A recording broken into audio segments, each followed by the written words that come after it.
I, 32M, am, or I guess was, engaged to Clara, 30F. We've been together for 5 years. Lived together for 4. We have a dog, a rescue named Buster, who has more personality than most people I know. We had a whole life, or so I thought. It all came crashing down last Tuesday. It was a normal evening. I made dinner. We watched some show about competitive glass blowing.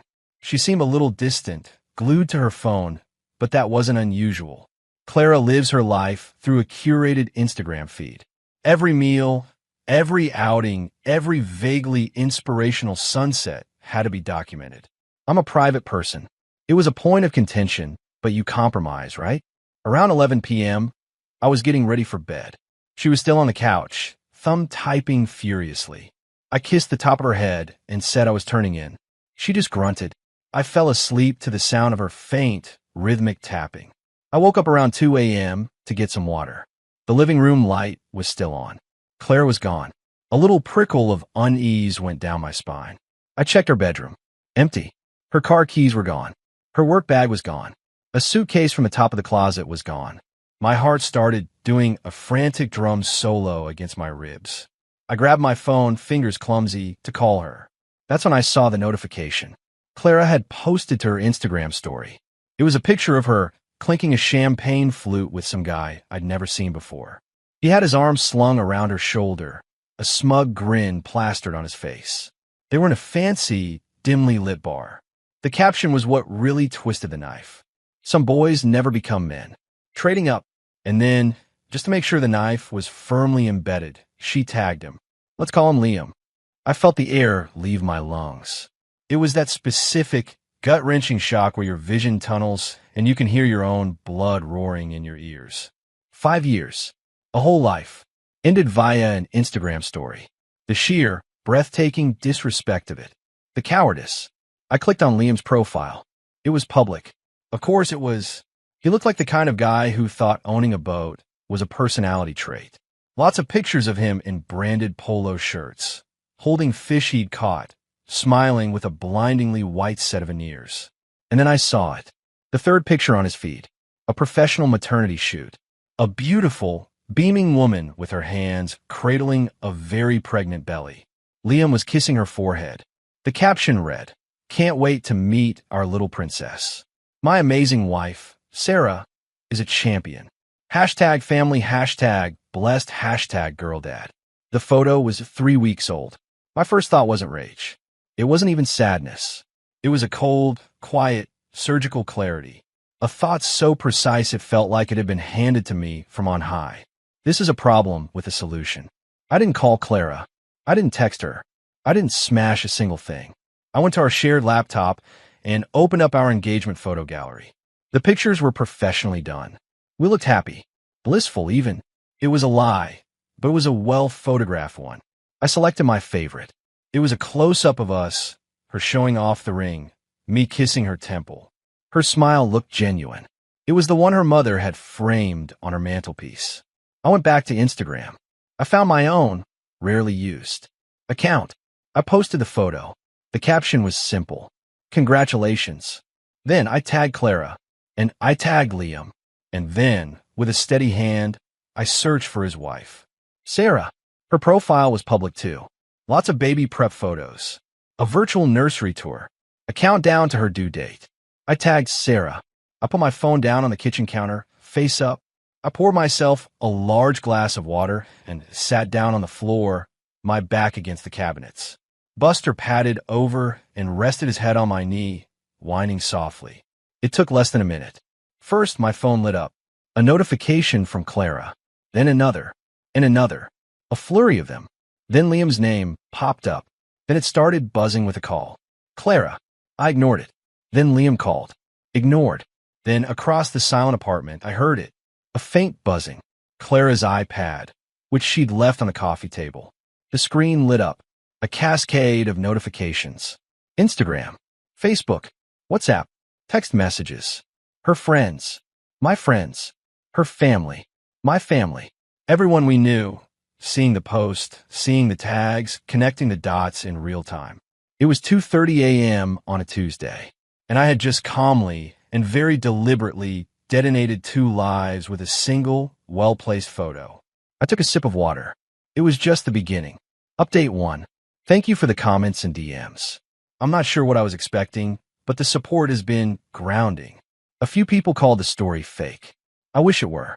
I wouldn't wish this particular brand of 2 a.m. clarity on anyone. The 24 hours after my post were a blur of digital noise. My phone went into airplane mode. Clara's iPad, however, I left on. It was a symphony of chaos. Group chats exploding. Friends demanding answers. Her mother calling repeatedly. Her name flashing on the screen with an increasingly frantic energy. The first real-world consequence happened at 7 a.m. A frantic banging on our apartment door. I looked through the peephole. It was Clara.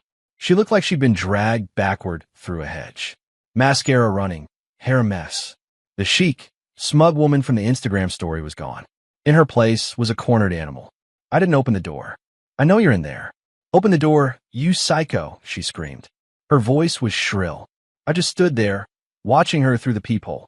It was a strange, out-of-body experience. I wasn't angry.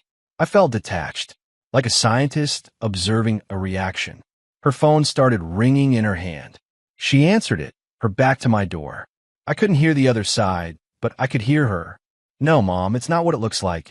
I don't know why he would do that. He's being insane. No, Liam is just a friend. Yes, he's married, but it's complicated. Gaslighting. Deflection. The classic playbook. She eventually gave up and left. An hour later, the email started. The first was from Clara. A long, rambling tirade. I was a monster. A sociopath. How could I do this to her? I had ruined her life over a misunderstanding. The second email was from a lawyer. This I had not expected so quickly. It was a cease and desist. It was aggressive. It accused me of harassment, defamation, and intentional infliction of emotional distress. It demanded I take down the malicious post immediately. It was signed by a lawyer from a very expensive, very powerful firm. Liam's family, it turned out, had money. The kind of money that keeps lawyers on retainer for little problems like this. This is where things didn't go perfectly to plan. I had anticipated social fallout, not a legal broadside within 12 hours. My quiet, methodical revenge suddenly had the potential to get very loud and very expensive. The letter was a scare tactic, a good one. For a moment, I felt a flicker of fear. They were trying to bully me into silence, to frame me as the aggressor. But then I reread the letter. I'm not a lawyer, but I'm a careful reader.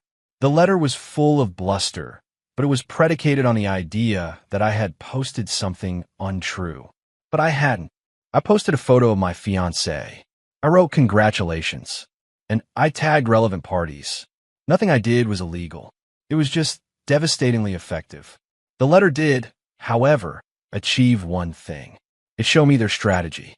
They were going to paint me as the crazy, vindictive ex, and Clara was going to play the victim. So I adjusted my own strategy. This was no longer just about social revenge. It was about protecting myself. First, I documented everything. Screenshots of her story, his profile, the tags, the timestamps. I saved the threatening emails. I started a folder. Second, I called my own lawyer, a guy I'd used for my freelance contracts. He's sharp, and more importantly, he's not afraid of a fight. I explained the situation calmly, factually. He told me the letter was 90% bullshit, but that we needed to be careful. He advised me to take the post down. You've already won that battle, he said. The damage is done. The screenshot is out there. Now you pivot to defense and look like the reasonable one. So I did. I deleted the post. It felt like a concession, and it stung. But my lawyer was right. The internet is forever. The screenshot was already circulating among our friends and family like samizdat. The real problem was the apartment. We were both on the lease. Her name was on the utilities. Our finances were tangled together in a dozen small, annoying ways. Untangling them would be messy, and I knew she would use that to her advantage. That evening, I got a text from her. Clara, I'm coming to get my things tomorrow, with a police escort, so you don't try anything. The sheer audacity. The implication that I was the threat. That's when the detachment cracked, just for a second, and a wave of pure, cold anger washed over me. Not the hot, screaming kind. The quiet, patient kind. I texted back a single word. Me? Okay. She wanted to play hardball. Fine. Let's play. I spent the rest of the night on the phone with my lawyer and combing through our lease agreement. And I found it. A beautiful, overlooked little clause. And I knew exactly how I was going to use it. The police escort was a nice touch, but she was about to find out that a uniform doesn't supersede a legally binding contract. Update 2. The support is unreal. For those asking about Buster, he's my boy. He's not going anywhere. He's currently asleep on my feet. He's the only sane one in this whole mess. So the police escort, Clara's masterstroke of performative victimhood. She texted me that she and her escort would be arriving at noon on Saturday. I spent Friday preparing. My lawyer had confirmed my reading of the lease was correct. It was a standard co-tenancy agreement. We were jointly and severally liable, but it also had a specific clause about property abandonment. If a tenant removes their personal effects and shows intent to no longer reside in the property, the remaining tenant can assume full control, pending a formal notice to the landlord. Clara's dramatic exit, her suitcase, her Instagram story declaring she was trading up, that was a pretty clear declaration of intent. Her text message about coming to get my things was the cherry on top. She wasn't coming to discuss the lease. She was coming to clear out. At 11 a.m. on Saturday, I called a locksmith. A very nice, very efficient guy who had the locks on my front door changed in under 30 minutes. He gave me 3 new keys. At 11:45 a.m., I emailed our landlord. I attached screenshots of Clara's Instagram story, her text message, and a formal declaration that she had abandoned the property as per Clause 7B of our rental agreement. I informed him that I had changed the locks to secure the premises as the sole remaining tenant and would be assuming the full rent payment moving forward. I CC'd my lawyer. At noon sharp, the doorbell rang. I didn't use the peephole this time. I opened the door. There stood Clara, arms crossed, a smirk on her face. Behind her were 2 police officers, looking bored and slightly uncomfortable. And behind them, parked at the curb, was Liam. He was leaning against a shiny black Range Rover, sunglasses on, trying to look imposing.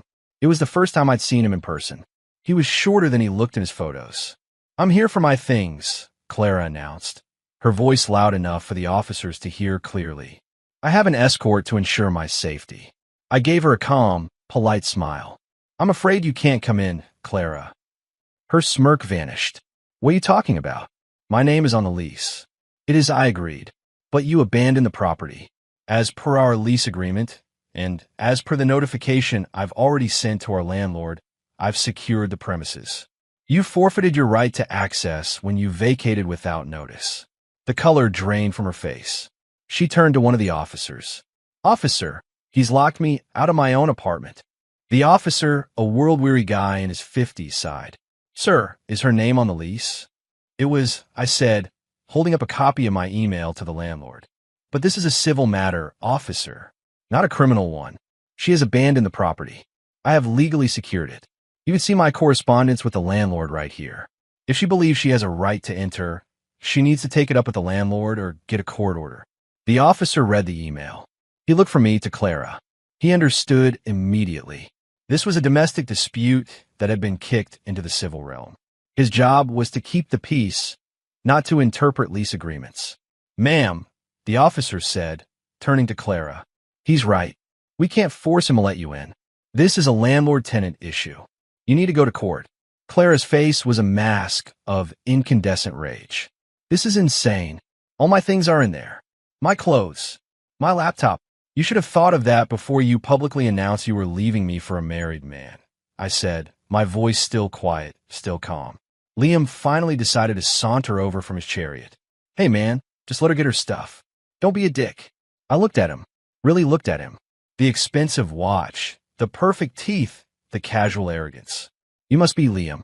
Congratulations, by the way, on the baby." He froze. The officers exchanged a glance. Clara looked like she was about to spontaneously combust. "I've packed some of your essentials for you," I said, turning back to Clara. I reached inside the door and pulled out 2 cardboard boxes. Inside, I had packed her toothbrush, some toiletries, a few changes of clothes I knew she didn't care about, and her favorite framed photo of her and her mother. A little touch of psychological warfare. I placed the boxes on the ground outside the door. The rest of your belongings will be held in storage. My lawyer will be in touch with yours to arrange a time for a professional moving company to retrieve them at your expense. You are not to come back to this property. She just stared at me, speechless. All her bluster, all her power plays had evaporated. The police officers were now just awkward bystanders at a very public, very brutal breakup. "Let's go, Clara," Liam muttered, grabbing her arm. He looked small, defeated. He shot me a hateful glare and steered her back towards the Range Rover. "You will regret this," she shrieked over her shoulder. I just closed the door. I leaned against it, the new key cool in my hand. I could hear them arguing as they drove away. The police officers got in their car and left. Silence. It wasn't a perfect victory. The apartment felt huge and empty. Every room held a memory, and I knew the legal fight was just beginning. This wasn't the end, but in that moment, standing in the quiet of my reclaimed home, I felt a flicker of something I hadn't felt in a long time. Peace. And then I started packing the rest of her things. Every last sequin top, every live, laugh, love sign, every bit of her life that had infested mine. It was time to clean house. Final update: the dog, the debt, and the deposition. It's in 6 months. Life doesn't have neat endings, and this story is no exception. There's no ticker tape parade. There's just the aftermath. Thank you again to everyone who followed along. Writing this out has been more therapeutic than I could have imagined. The legal battle was as ugly as I expected. Liam's family money meant they came at me hard. They tried to sue me for the value of Clara's belongings, claiming I had stolen them. They tried to get me evicted. They sent threatening letter after threatening letter. My lawyer, bless his cynical heart, handled it all. The turning point was the deposition. It's a legal meeting where lawyers from both sides get to question you under oath. It was held in a sterile conference room in a downtown high-rise. Me, my lawyer, Clara, and her slick, expensive lawyer. Liam was not there. His own legal troubles, it seemed, were keeping him busy. Clara's lawyer tried to paint me as a monster. He brought up the Instagram post. "So, Mr. my last name, you admit you posted this photo with the express intent to cause my client and her associate public humiliation?" "No," I said calmly. "I posted a picture of my fiancée. I congratulated her on her new relationship, which she had just announced, and I tagged the people involved. I believe in transparency." He then moved on to her belongings. He produced an itemized list of things she claimed I was holding hostage. It was absurd. Designer handbags, expensive jewelry, even a Peloton bike. She was claiming I owed her tens of thousands of dollars. My lawyer leaned forward. "We have a U-Haul receipt, a storage unit contract, and a full video inventory of the items removed from the apartment, all dated the day after Ms. Clara's last name attempted to forcibly enter the premises. The items are available for her retrieval at any time, once she pays the outstanding balance for the moving and storage, as is her responsibility." Clara's lawyer's face tightened. He clearly hadn't been informed of this. But the real bomb dropped when my lawyer started his questioning of Clara. He was methodical. He was quiet. He walked her through the timeline of her affair. "My lawyer, Ms. Clara's last name. When did your relationship with Mr. Liam's last name begin?" "Clara, we were just friends." "My lawyer, is it your testimony that you took a friend on a weekend trip to Napa, paid for with a credit card you shared with my client, 2 months before you left him?" He produced a credit card statement. Clara's face went pale. He then brought up Sarah, Liam's wife. He had her public social media posts, the happy announcements, the due date. "My lawyer, were you aware that Mr. Liam's last name, wife, was 9 months pregnant when you began your public relationship with him?" "Clara, his marriage was over. He told me so." "My lawyer, is that what he told his wife?" It was a bloodbath. Every lie, every deception laid bare under the flat, fluorescent lighting of that conference room. She crumbled. By the end, she was just staring at the table, her hands trembling. Her lawyer called for a recess. They settled the next day.